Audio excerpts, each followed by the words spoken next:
వీరేంద్ర కుమార్ గారికి, సభను అనేక మంది పెద్దలు అలంకరించారు. పేరు పేరున మొత్తం వారందరికీ, ఇక్కడున్న మీ అందరికీ ఈ ఆపరేషన్ కగార్ని వెంటనే ఆపాలి, మావోయిస్టుతో చర్చ జరపాలి గవర్నమెంట్ అనే నినాదంతో కమిటీ తీర్మానం చేయడం, ఆ తీర్మానాన్ని మేము ఏకీపిస్తున్నామని చెప్పడానికి వాళ్ళ గొంతుకి వేలాది గొంతులు ఏకమై మేము కూడా మీతోనే వచ్చిన ఓ తెలంగాణ ముద్దు బిడ్డలరా మీ అందరికీ నేను శిరస్సు దండం పెడుతున్నా. మీడియా మిత్రులందరికీ వందనాలండి. మిత్రులరా, ఎక్కడో ఎప్పుడో ఒక పీడనకు వ్యతిరేకంగా నక్సల్బరీ మూమెంట్ పుట్టింది చారు మజుందర్ గారి నాయకత్వంలో. ఆ మూమెంట్ ఆగిపోలా. అక్కడి నుంచి ఆ గాలి శ్రీకాకుళం సాయుధ పోరాటం అయింది. అది ఓ వెంపటాపు సత్యం గారు, ఓ ఆదిపట్ల కైలాసం గారు, ఓ పంచాయతీ నిర్మల్ గారు, ఎందరెందరో మహామహానీయులు మొత్తం పోరాడారు.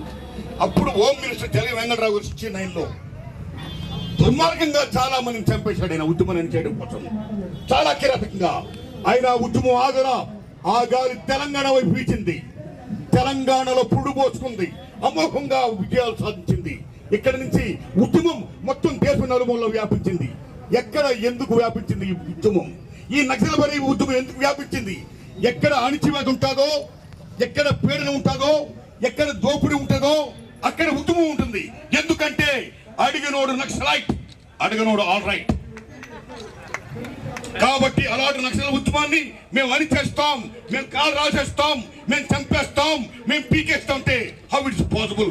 అమిత్ షాజీ, మీరు అణిచివేయాల్సింది, పీకేయాల్సింది, చంపాల్సింది దోపిడీని, అణిచివేతని. దాన్ని మీరు చంపండి.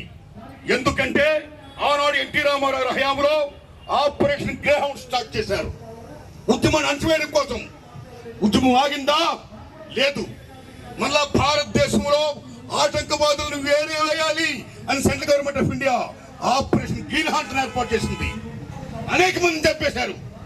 ఆ కాల్పులు అనేక మంది ఉద్యమకాలు చనిపోయారు, పోలీసు చనిపోయారు. ఉద్యమం ఆగిందా? లేదు.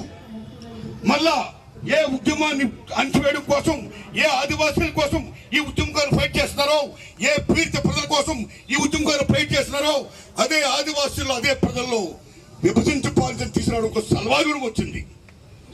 ఆ సల్వాయుడం పేరు అనేక వేల మంది చెప్పేశారు. ఉద్యమం ఆగిందా? లేదు. మళ్ళీ సెంట్రల్ గవర్నమెంట్ ఆఫ్ ఇండియా గారు వాపస్ చేయండి. నక్సలైట్ ఉద్యమంలో చేరిన ఓ తీవ్రవాదులారా, ఓ నక్సలైట్లరా, మీరందరూ ఇంటికి వచ్చేయండి తిరిగి అన్నారు. వచ్చేసారా? లేదు. ఈవేళ ఏకంగా అమిత్ షా గారు భారతదేశాన్ని నక్సలైట్స్, మావోయిస్టు విముక్త భారత్ చేస్తామంటాడు ఆయన. How it is possible? విముక్తి చేయలేడు, విముక్తం చేయలేడైనా. ఆకలి ఉన్నంతకాలం, తోపుడు ఉన్నంతకాలం, పీడన ఉన్నంతకాలం ఉద్యమాన్ని ఎవడు ఆపలేడు. That is the movement. వాళ్ళు ఎందుకు ఫైట్ చేస్తున్నారు? వేమన మహానుభావుడు గొప్ప పద్యం చెప్పాడు. తనువులోన పుట్టు తత్వాలెలను, భూమిలోన పుట్టు సారమెలను, శ్రమములోన పుట్టును సంపదలను, విశుధాభిరామ వినురవేమన్నాడు ఆయన.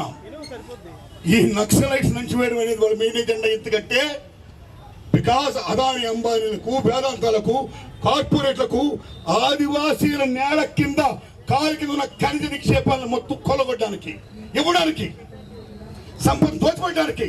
They want minimum development to crush the movement. అది ఎలాగా? ఎంత దారుణం అది? It possible. ఆదివాసీ న్యాయం జరగాలి. ఏ 5th షెడ్యూల్ ఉందో, రాజ్యాంగంలో ఏ ఆదివాసీ హక్కులు ఉన్నాయో, ఏ వన్ ఆఫ్ 70 యాక్ట్ ఉందో, ఏ సంతాన పరిణ యాక్ట్ ఉందో, a total Nagpur tenant act ఉందో, ఆ యాక్టులన్నీ మేము ఇంప్లిమెంట్ చేయకుండా ఆదివాసీలు ఆ మూల సంపద, ఆ మూల వనరులు, మూల వనరులు చెందకుండా మీరు ఉద్యమం చేయడం ఏంటండి? వాళ్ళ కోసం ఫైట్ చేస్తున్న ఈ ఉద్యమకారులు మీరు కిరాతంగా చంపేయడం ఏంటండి? దారుణం సార్. అమిత్ షా గారు, నరేంద్ర మోడీ గారు చాలా దారుణం సార్. మీరు ఆపరేషన్ సింధూర్ పేరు చెప్పి శత్రుదేశం పాకిస్తాన్తో ఏ ట్రంప్ గారు చెప్పారనో, పాకిస్తాన్ ప్రాధాయపడిందనో మీరు చర్చలు జరిపారే. అలాంటిది భారతం అంటే ముద్దు బిడ్డలు ఈ ఉద్యమకారులు వాళ్ళు ఏం నేరం చేశారు, ఏం ఘోరం చేశారు, మాకు శాంతి కావాలి అని కోరారు. వాళ్ళు ఎందుకు మీరు ఇంప్లిమెంట్ చేయరు? ఎందుకు మీరు వాళ్ళ హానర్ చేయరు? ఎందుకు వాళ్ళు చర్చలు కోరారు? వాళ్ళు పుట్టడం కోసం కాదు, వాళ్ళ ప్రాణమితో కాదు. ఎందుకంటే ఊరిని, వాడిని, అమ్మని, బాబుని, సమస్తాన్ని వదిలేసి ప్రజల కోసం ప్రాణాలు తెగించి పణంగా పెట్టి వాళ్ళు పోరాడుతున్న వాళ్ళు వాళ్ళ ప్రాణం కోసం వాళ్ళు చర్చలు జరుపుకుని అడగలా. ఈ పేటల్లో అనేక మంది అమ్మాయికి అరవసి చనిపోతున్నారు, వాళ్ళు తాగకూడదు అని మీరు అడిగారు సార్. ఏం సార్ ధర్మం ఇది? చర్చలు జరపండి సార్, శాంతం జరపండి సార్. అయ్యా నరేంద్ర మోడీ గారు, మీరు మాట్లాడితే రామరాజ్యం అంటారు, మరి హిందూ దేశం అంటారు, హిందూ రాజ్యం అంటారు, రామభక్తులు అంటారు. మేము రామభక్తులమే, మేము హిందువులమే సార్. రామరాముడి యుద్ధం జరిగినప్పుడు రావణాసుడు అలిసిపోతే రాముడు ఏమన్నాడు? రావణ, నువ్వు మర్చిపోయావు, ఇప్పుడు నేను నీతో యుద్ధం చేయను, నువ్వు వెళ్ళు, విశ్రాంతి తీసుకో, రేపురా యుద్ధం చేద్దామన్నా. That is Rama. అందుకు మనం దేవుడిగా పూజిస్తున్నాం. అలాంటి రాముడి పేరు చెప్పే మీరు శాంతి జరపండి నక్సలైట్లు అంటుంటే వాళ్ళు మీరు కాల్ చేస్తారండి. ఇక మీదేమి హిందువులు అండి, మీదే హిందూ దేశం అండి, మీరేమి రామరాజ్యం చెప్పండి. సంబాల కేశవరావు గారు ఆల్ ఇండియా మావోయిస్ట్ పార్టీ నాయకుడైన ఒక దళపతి యుద్ధంలో భాగంలో ఇలాంటి దశల్లో ఆయన చంపేశారు. మీరు అనేక మంది నక్సలైట్లు చంపేశారు. వాళ్ళ యొక్క భౌతికాయాలు ఇవ్వమని వాళ్ళ భార్య, పిల్లలు, తల్లులు, మొత్తం సమస్తం ప్రజలు, బంధువులు అందరూ కూడా ఆ నక్సలైట్స్ ఉద్యమకారుల భౌతికాయాలు అడిగితే, చోయబట్టి అడిగితే వాళ్ళ ఆ భౌతికాయాలు మీరు అప్పగించరా అండి? మేము కర్మకాండ జరుపుకుంటాను కోరితే ఆ కర్మకాండ కూడా మీరు జరిపించరా అండి? అక్కడే మీరు తగలబడేస్తారా అండి ఏ కర్మకాండ జరపకుండా? సో హిందూ దేశంలో, హిందూ మతంలో చావు అనేది మోస్ట్ ఇంపార్టెంట్. పుట్టుక ఎంత ముఖ్యమో చావు కూడా అంతే ముఖ్యం. అలాంటి చావుకు జరపాల్సిన కర్మకాండలు జరపాలి, జరిపితేనే హిందూ ధర్మం. అలాంటి హిందూ ధర్మాన్ని కూడా పాటించిన నరేంద్ర మోడీ గారు మీదే హిందూ రాజ్యం అండి. దుర్మార్గం సార్. అందుకని మీరు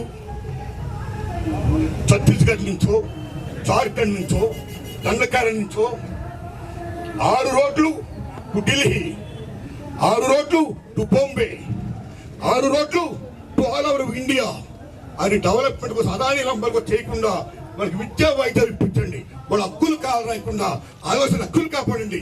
అన్నిటిని మించి నక్సలైట్స్ ని మీరు ఇమ్మీడియట్ గా మీరు శాంతిని పిలవండి. ఆ తీర్మానంలో ముఖ్యమైన భాగమే ఇవాళ కమిటీకి వస్తుంది. ఈ కమిటీలో భాగంగా ఇమ్మీడియట్ గా భారతదేశ ప్రభుత్వము నక్సలైట్ శాంతి జరపాలని, ఆపరేషన్ గగార్ని ఇమ్మీడియట్ గా ఆపాలని నేను మనస్ఫూర్తిగా కోరుకుంటూ, ఇంత గొప్పగా ఈ కమిటీ తీర్మానం చేసిన పెద్దలందరికీ ధన్యవాదాలు చెబుతూ మీ అందరికీ నా నమస్కారం అండి. Thanks and thanks a lot.